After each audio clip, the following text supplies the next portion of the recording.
And then, SB, hanggang sa ngayon ba walang word kung magpapatawag ang presidente ng special session para Nandun ka pa rin. makapag-impeachment trial na kayo? Mas Para makapag-impeachment trial na kasi, sir, di ba, may mga Wala. concern. Yeah, okay. wala.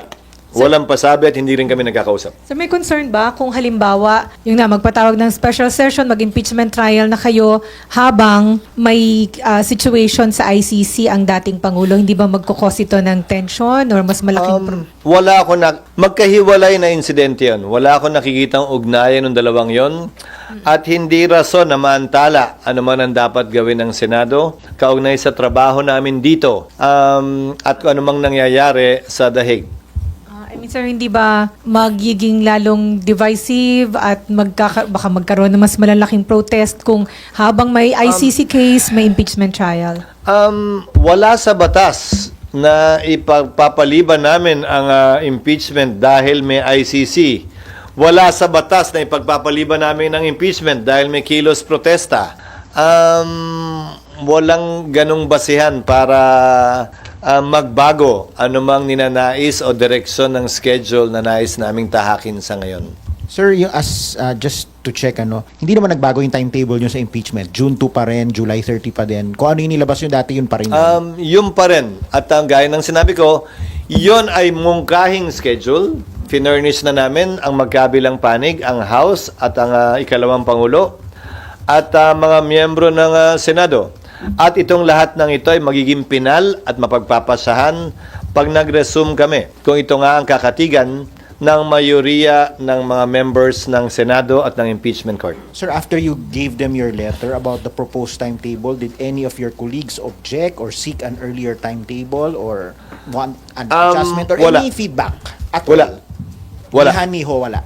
Hindi naman niha-niho, wala. Ang tanong mo kung may nag-object, may nagsabing ganito. Wala. Wala nagparating ng ganong uri ng pananaw. So there was no objection, but was there any positive feedback naman?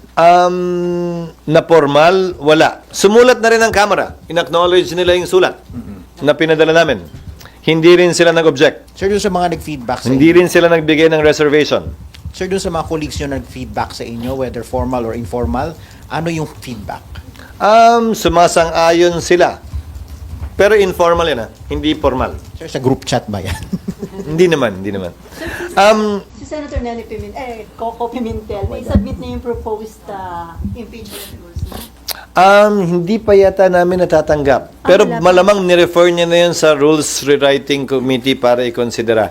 Ulitin ko lahat kinokonsidera namin pero may limitasyon ang pwede namin kasing aprubahan. Dahil may nakabinbin ng impeachment, ayaw kong maakusahan ng Senadong binabago namin ng rules in the middle of the game. Di ba? So, babaguhin namin yung rules pero baka mag-apply yun sa mga future impeachment. Hindi necessarily dito. Ang pag-a-applyin lang namin dito ay yung hindi makaka-apekto either side. So, hindi na lang, sir, after the impeachment trial, yung pag-amend sa rules kung hindi naman pala mag-a-apply ito? Hindi, kasi may mga pag-update na pwedeng gawin sa ilalim ng bagong rules na hindi naman makakasakit sa magkabilang panig dahil applicable sa magkabilang panig yon. So generally, It will not favor anyone, in other words. so sir, generally, ang susundin nyo, yung existing. To a large extent, yes.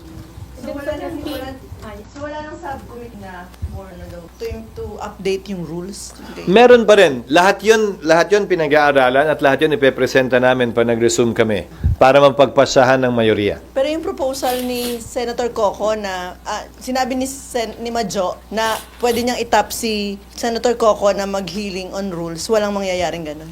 Hindi na ganun. Hindi ganun ang gagawin. At hindi pa yata nagkakausap din yung majority leader at minority leader kaugnay sa bagay na yan. At nagsalita na rin yata si Senator Tolentino na nais niyang pag-aralan din ito ng siya mismo. So parang hindi siya inclined i-delegate yung kapangyarihan yun. Sir, dun sa timetable ninyo assessment ninyo dun sa impeachment trial, possible ba na ongoing pa or tapos na yung impeachment trial pagdating ng September 23 ICC hearing? Ang sinabi ko sa inyo, kung masusunod yung mga pre-trial arrangements, mas magiging mabilis yung pagdinig. And hopefully, bago kami mag-recess sa loob ng 3 buwan, ay kaya nang tapusin yung impeachment trial. So, papalo sa petsa yun dahil usually nag-adjourn ng Senado bago mag-October 10. So, kung September 23 yung trial, halos yung panahong yun. Sir, Pero wala namang ugnayan yun eh. Whether nagsabay, hindi nagsabay, wala namang nakasulat na batas na bawal magsabay. Hindi Yes, naman sir. gano'n yan. Lalo na, kung busy halimbawa si Vice President Duterte bilang isa sa mga abogado ng kanyang ama, hindi naman nga siya required mag-attend ng impeachment trial sa Senado, maliban na lang kung i-require siya ng impeachment court dahil kailangan siyang i-identify na sa tingin ko hindi naman siguro papasok sa isong ito dahil kilala naman siya ng lahat. Oo nga, sir. I mean, wala nga kaugnayan, but pwede siyang tingnan as persecution ng mga Duterte. Hindi para sa akin na kontrolahin yung kanilang nadarama. Naunawaan ko yung kanilang nadarama bilang anak, bilang nagmamahal, na kapatid o ama. Subalit, wala naman sa batas din yon na kailangan isaalang-alang yon kaugnay sa mga pwede at hindi namin pwedeng gawin sa dapat at di namin dapat gawin. Bagaman, naunawaan ko yung kanilang sitwasyon. Kaya anumang salita na dumalabas mula sa kanilang mga bibig ngayon na may halong galit, may halong puot, naintindihan ko yun. Dahil bahagi yun, marahil ng pagmamahal ng isang anak sa kanilang ama at pagmamahal din ng isang ama sa kanilang anak. Senator? Yes, ma'am. I'll be asking po sana kasi parte ng executive po lumalabas si Vice President. Ibig sabihin po, sumisweldo siya as far as we know bilang Vice Presidente natin. Is there any legal restriction on a sitting President participating in the legal defense of a private citizen?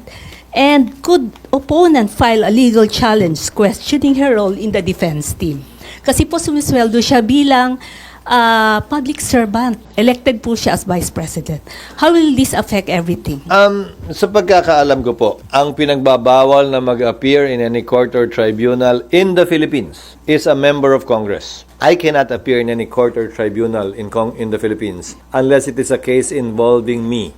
Bakit? Ayaw kasing magamit yung kanyang pwesto, yung kanyang posisyon na may impluwensyahan yung korte at husgado dito. Walang ganon sa ICC. So, pwede siya mag-appear. Kung ang tanong mo, sumasweldo siya, hindi siya nagtatrabaho. Siya ay elected official. Siya ay impeachable officer. Hindi yan kasama sa isa sa mga impeachable offenses na di umano ginawa niya. At pangalawa, maaaring gamitin niya ng ating mga kababayan sa pagpasya kung iboboto pa siyang muli o hindi sa parehong pwesto o ibang pwestong tatakbuhan niya kung siya'y tatakbo. Pero walang batas na nagbabawal na gawin niya yon sa panahong ito.